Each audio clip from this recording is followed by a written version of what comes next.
विश्व 24 न्यूज हर पल आपके साथ। माननीय मुख्यमंत्री उपमुख्यमंत्री देवेंद्र फडणवीस साहेब यांना सांगितले की हा स्तंभच आपण राज्य सरकारने बुलडोजर लावून पाडून टाकावा अशी आम्ही मागणी केली आहे। ही जातीय लढाई नव्हती, ही जातीय लढाई नव्हती, ही इंग्रजाविरुद्ध केलेली लढाई होती।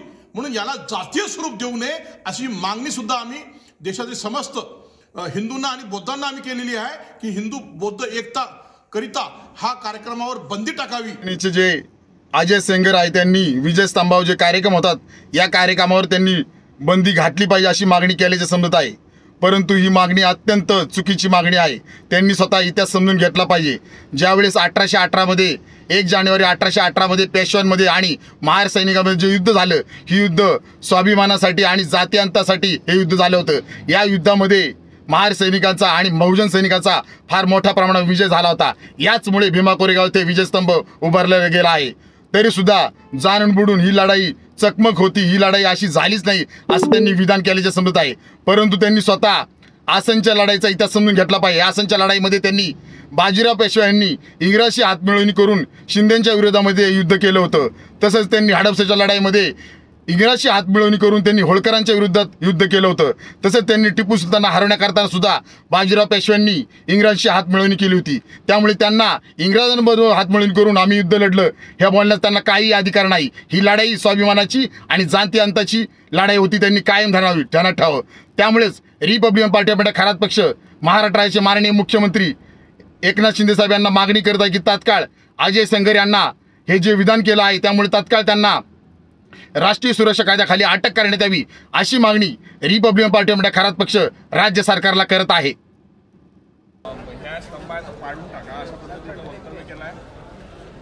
असं आहे की भीमा कोरेगावचा इतिहास माहीत नसलेला कर्णी सिंगचं काय नाव त्याचं, अजय सेंगर। कोण आहे तो अजय सेंगर? त्यांनी भीमा कोरेगावच्या परिसरात येऊन दाखवावं आणि तिथली माती तरी उचलून दाखवावी। जेवढा उंचीचा आहे ना तेवढाच खाली जाईल। हे असले स्टेटमेंट करून समाजातली सुव्यवस्था खराब करू नका। हा कर्णी सिंग कुठला तरी असेल राजस्थानमध्ये बसलेला आणि तो बोलणार महाराष्ट्राच्या या विजयी स्तंभावरती। त्यांनी असंही आवाहन केलं की हिंदी आणि बौद्धच्या एकतेकरता या कार्यक्रमात बंदी घालावी। त्यांनी त्याच्या बापाला मध्ये टाकावं आणि व्यक्त करावं की बंदी टाकावी। या कार्यक्रमाला बंद करण्याचं काम पेशवे नाही करू शकले, हे काय करतील? हा आमचा हक्काचा कार्यक्रम आहे, आमचा हक्काचा, आमच्या शौर्याचा दिवस आहे तो। तो असा कोणी असे कर्णी सेना फिरणी सेना हे असे बोलून काय बंद होत नसतात असे कार्यक्रम। त्याने येऊन तर दाखवा, फक्त काय त्याला माझं भेद आहे म्हणा, तू येऊन तर दाखव त्या एरियात। एवढी कर्णी सेना, ते कोणाला मारलं होतं ना एका ॲक्टरला जाऊन कुठेतरी, असे पळकुटे तर आहेत, कुठेतरी आगी लावतात पळून जातात, कोणातरी धमकी देतात पळून जातात। त्याला सांग तुझ्या हिंमत असेल ना 1 तारखेला नको येऊ, 1 तारखेला तुझा खिमा होईल। न सांगून मला फोन करून ये फक्त की मैं उस दिन आ रहा हूं। असं काय म्हणजे कशाला असं बोलायचं?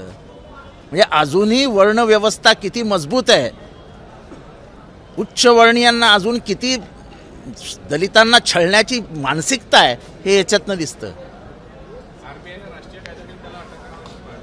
नाही ते त्यांना अटक बिटक कसली करतो, कशाला महत्त्व वाढवतं त्याचं? कोण कर्णी सिंग? त्याला सांग येऊन दाखव ना बाबा, तिथे येऊन बाईट दे। कुठेतरी गावात बसायचं चुरू मुरू, कुठेतरी राजस्थानच्या कान्या कोपऱ्यात एक सोडून द्यायचं पिल्लू की आपण सगळे लागलो कामाला।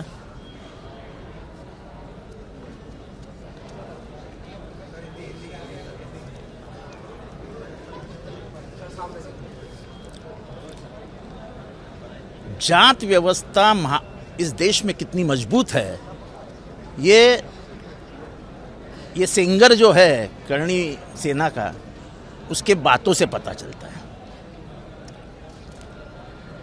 1818 में खड़ा किया गया वो विजय स्तंभ वो ब्रिटिशों ने बनाया है।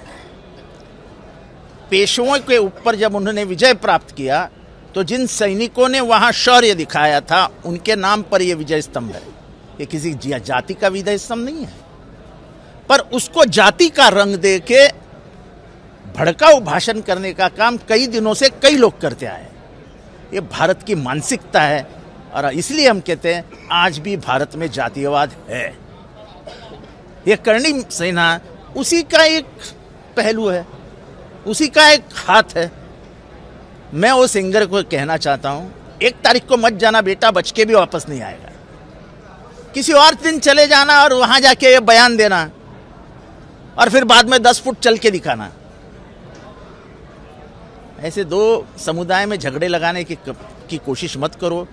दलितों को आज भी नीचा दिखाने की कोशिश मत करो। अब दलित बहुत समझदार, सूझी बूझी सोच का है, वो ऐसी बातें सहन नहीं करेगा।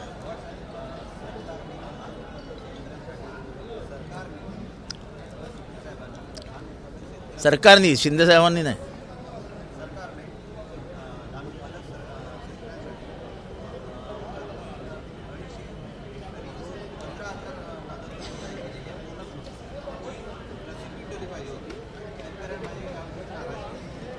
नाही, त्यांना बेनिफिट ऑफ डाऊट द्यायला पाहिजे, कारण त्यांना जेवढं लिहिलेलं असतं तेवढंच ते वाटून दाखवतात।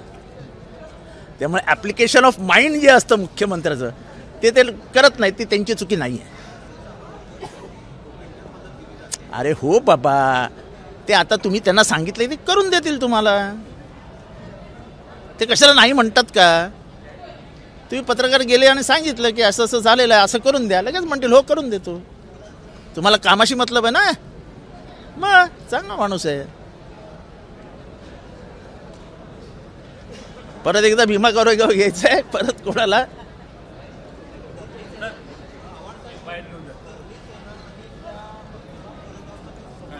करणी सेना आणि भीमा कोरेगावचा जगात कोणाशीच संबंध जोडता येणार नाही। हे राष्ट्र अस्तित्वात नसताना पेशवे विरुद्ध अंग्रेज म्हणजे दोघंही आपल्या व्यवस्थेसाठी देशात आहेत। पेशवे म्हणजे राज्य राष्ट्र नव्हतं आणि इंग्रज तेव्हा भारताला साम्राज्यवादाच्या नावाखाली आलं होतं, इम्पॅरियलिझम। तेव्हा दोघंही एकमेकांच्या विरुद्ध राज्य स्वतःची व्यवस्था निर्माण व्हावा यासाठी लढत होती। त्याच्यात कुठलाही धर्म, जात, पात, पंथ, सीमा काही नव्हतं। त्यामुळे त्याला राष्ट्राची लढाई असं म्हणणं हेच चुकीचं आहे। ती पेशवे विरुद्ध इंग्रजांची लढाई होती आणि त्याच्यात पेशवे हरले तर हरले, त्याच्यात कोणाचा संबंधच नाही। जो कर्नल फ्लेचर होता त्यांनी या सैनिकांशी संपर्क साधला, या सैनिकांना सामावून घेतलं आणि पहिल्यांदा इंग्रजांनी भारतामध्ये ज्याला म्हणजे प्रोफेशनल मिलिटरी असं म्हणता येईल, म्हणजे आपल्याकडे कसं आता गोरखा रेजिमेंट आहे, मराठा रेजिमेंट आहे, महार रेजिमेंट आहे, मद्रास रेजिमेंट आहे, पंजाब सिख रेजिमेंट आहे, तशा रेजिमेंट्स काढून त्यांना पगार देण्याचं काम पहिल्यांदा इंग्रजांनी सुरू केलं। पेशव्यांनी सगळ्या दलितांच्या जमिनी काढून घेतल्या मागासवर्गीयांच्या आणि त्यांना उपेक्षित ठेवलं, त्यांना खायलाही पैसे नव्हते। ब्रिटिशांनी त्याच संधीचा फायदा घेतला आणि त्यांना आपल्या मिलिटरीत सामावून घेतलं पगारावरती। जर म्हणजे त्यांना जगण्याची मदत जर ब्रिटिशांनी केली असेल तर साहजिक आहे तेव्हा राज्य राष्ट्र नावाची काही हेच नव्हती, कोणी कोणाला लॉयल राहावं हे काही नव्हतं। पेशवे इथे होते तर त्या बाजूला शाहू महाराज होते, ताराराणीचं सरकार होतं कोल्हापूरमध्ये, म्हणजे सातारा आणि कोल्हापूर 100 किलोमीटरच्या अंतरावर 2 राज्य व्यवस्था होत्या। त्यामुळे पेशवे म्हणजे भारत हा जो काही संभ्रम निर्माण केला जातो काय एकदम चुकीचा, एकदम गैरसमज पसरवणारा आहे, काही संबंध नाही। पेशवे हरले। दुर्दैव हे की पेशवे हरले म्हटलं की राग येतो। पानिपतला कोण हरलं? मराठा। आणि अटकेच्या पार झेंडे कोणी लावले? पेशव्यांनी। लढाई पेशवे विरुद्ध अंग्रेज होती आणि त्याच्यात पेशवे हरले। राज्यातील महत्त्वाच्या आणि आपल्या भागातील ताज्या बातम्या पाहण्यासाठी आजच आमच्या विश्व 24 न्यूज चॅनलला यूट्यूबवर सबस्क्राईब करा आणि बेल आयकॉन प्रेस करा।